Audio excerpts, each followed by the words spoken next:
Nice place, by the way. And incredible people outside. You saw the crowds. It was just incredible. And we really feel good about the state and the area. We're doing very well here. Just got a poll that was very good. Got a lot of good polls the last couple of days. Thank you to the Livingston County Sheriff's Department for welcoming us in such a beautiful way. This was a beautiful welcome. And these are great people. These are great people. And we have, in terms of law enforcement, just about every law enforcement group in the country has endorsed us, as you probably have heard. And there's a reason for that, because I believe in law enforcement. The other group doesn't. It's always an honor to be with our brave men and women in blue and in brown, frankly, and in various colors, because it's not always blue. But these are great people, and you just don't do better. They're brave. They're under assault, and they have a lot of difficulty with the laws of our land, and we're going to get rid of that difficulty because they shouldn't have difficulty. Our police, men and women, have the backs of law-abiding citizens every single day. They take care of what they have to do in some very adverse conditions, and when we go back to the White House, you're going to see support, the likes of which you haven't seen certainly in 4 years. We worked very closely with the police all over the country, as you know, gave them billions of dollars of excess military equipment that was in warehouses all over the country that the Obama administration refused to give. And it was just drawing dust, magnificent equipment, but it was just getting old, sitting in warehouses. And I hope you guys got some of it, right? Did you? Because I gave it, and it was billions and billions, and it was nothing going to happen with it except the government was paying lots of rents all over the country for big warehouses. And it was an honor to have done it, and it helped a lot of the departments very, very much. I want to thank Livingston County Sheriff Mike Murphy. Mike, thank you. Thank you. Where is he? Thank you, Mike. Thank you, Mike. What a great job. So respected. All of them. This group is highly respected. Mason County Sheriff Kim Cole. Kim, thank you. Van Buren County Sheriff Daniel Abbott. Thank you, Daniel. President of the Police Officers Association of Michigan, James Tiganelli. James? Picking the wrong side. Where he is? Where are you? Come on over here, James. Let's go. Get over here. Come on. Is he allowed to stand with you guys? I don't know. Stand up there, James. How are you? Thank you, James. Representatives John James and John Molinar. These are great warrior people. Wherever you are. Where's John James? There they are. Oh, look at you guys. You don't get the best location because you want your constituents to be treated so well, right? Huh?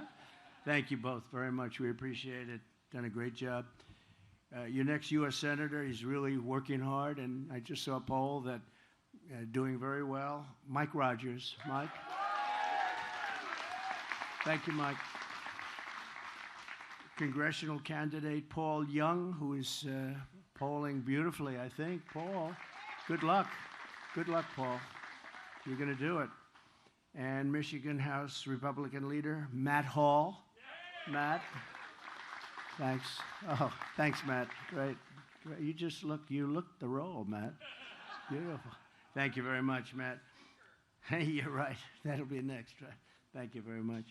Michigan Senate Republican leader Eric Nesbitt. Eric. Thank you, Eric. Great. Nice seeing you again. Doing a good job. We're here today to talk about how we are going to stop the Kamala crime wave that is going on at levels that nobody's ever seen before. And she is, as you know, the most radical left person ever even thought of for a high office, certainly for the office of president. People don't know the real Kamala, but I do, and people that do what I do, they also know. But she is so far left that nobody can even imagine, and her real thoughts are there. You know, she's changed. They call her a flip-flopper at the highest level that they've ever seen in politics because she's come out with a policy and for years defund the police. You don't mind defunding, do you, fellas? Would you vote for a defunder? Would you vote? By the way, your people that you protect don't want defunders either. But she's been there until just recently, but she's always been for defunding the police. And the person that she's running with, Tim Walz, is equally far left. This is the most far left group. Nobody's ever seen anything like it. And the press is giving them a free pass, and you're not going to have, if it was up to them, you wouldn't even have the men behind me, people behind me, representatives behind me. You wouldn't have them. They wouldn't have a job. They think it's going to just police itself. Everything's going to take care of itself. Her father is, as you know, a Marxist professor, and he obviously did a good job. But this is where she's coming from. And, you see her now with a smile, and she's gotten rid of the laugh over the last couple of days. I don't know. I haven't seen her laugh. They've told her, don't laugh, please. But I'll bet inside she was laughing last night when she saw the way Joe Biden left, because that was a coup. That was a coup. And I'm no fan of his at all. And it started with the debate, and from that point on, it just got worse and worse. But that was a coup. It was a vicious, violent overthrow of a president of the United States. Since Comrade Kamala Harris took office, her administration's crime statistics show she's presided over a 43% increase in violent crime. These are all government numbers. 43% increase in violent crime. I'll bet the people behind me don't have anything like that. It just gets better. It doesn't get worse. Including a 58% increase in rape, 89% increase in aggravated assault, and a 56% increase in robbery. The crime in America, the fact is out of control. I watched last night in amazement as they tried to pretend that everything was great, the crime was great, the border was great, there wasn't a problem at all, no inflation, no nothing. There has been a report that the job numbers over the last period of time were fraudulent, and I understand that because I know how the job numbers go, and you want to be a bad person in high office, you can be a bad person, but the numbers are going to be revised, that the job numbers were far less, at nobody's ever seen, if 600,000 to 1 million people less, jobs less. And let's see if that turns out to be true, but that's what the rumor is. It was reported by a very respected outfit group, and we'll see what happens. But that's a terrible insult to our economy, because we were seeing numbers that were okay, not great, but now we're seeing numbers that, when they're adjusted, are a disaster. But crime in America is out of control. I'm going to make it, along with the economy, inflation, strong borders, and energy dominance, my top priority. I'm including crime in America. Normally that's done locally, and we're going to give the local people a lot of help, like I did initially, but not that much. We had a lot of great numbers coming out when I was president. Now we're seeing numbers that are just absolutely horrific. The Democrats are holding their convention in Chicago in order to showcase it, and yet, as you know, on 4th of July weekend, 117 people were shot. Of the 117, 17 were killed. This is 4th of July weekend, and 40 were shot last weekend. I don't know how many were killed, but assume a lot. And that's a war zone. That's worse than Afghanistan that we read about all the time. Speaking of Afghanistan, the worst and most embarrassing day in the history of our country, in my opinion. We left 13 dead soldiers, 47 obliterated, just obliterated, the arms, the legs, the face. Left people behind, and we left $85 billion worth of equipment behind for the Taliban to use as it sees fit. And they're selling a lot of it because they don't need 700,000 guns and rifles. They don't need 72,000 armor-plated vehicles. They're one of the largest sellers of military equipment in the world right now. They're selling our equipment because they said, by the way, would have never happened with me. Abdul would never have done that. But they said, we didn't have anybody shot after my conversations with the leader of the Taliban. 0 shot in 18 months. We had nobody lost in 18 months. He knew that he was not going to do that. I knew that.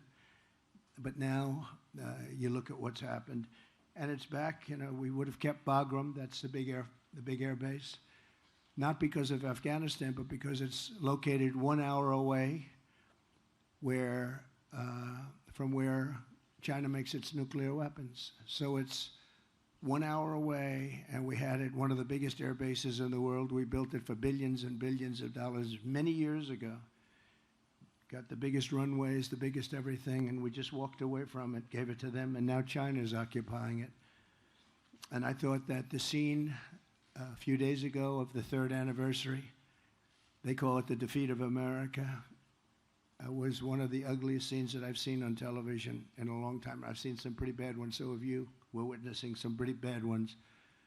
They had a parade where the parade was all of our equipment, a lot of our equipment, brand new, beautiful, armor-plated trucks coming down a road and people cheering. Not that many people cheering, actually, but there were people cheering. But they were making us look very bad because we have a fool as a president.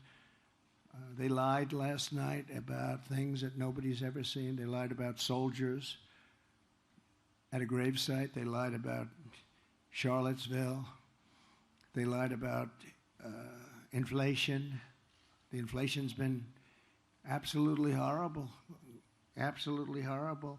And everyone knows that we had virtually no inflation. They had 9%, but that wasn't including some of the things that went up more than anything else. They gave themselves a pass. But mothers will no longer be losing their children because of weak liberal policies and politicians that have given up on securing a crime-free America. We want a crime-free America. We're going to stop violent crime in the United States. And it's people like this that can do the job better than anybody. They do the job justly and fairly, but there's nobody like these people. Thank you. Thank you, friends. There's nobody like them, so they can do it. They have to be given back their rights and their dignity. They have to be allowed to do their job. We're going to be guaranteeing immunities and and I'm not looking necessarily just here, but we have police in various areas that are pretty rough areas. If they do their job, if they're diligent in doing their job, they go after the police officer rather than the criminal. They lose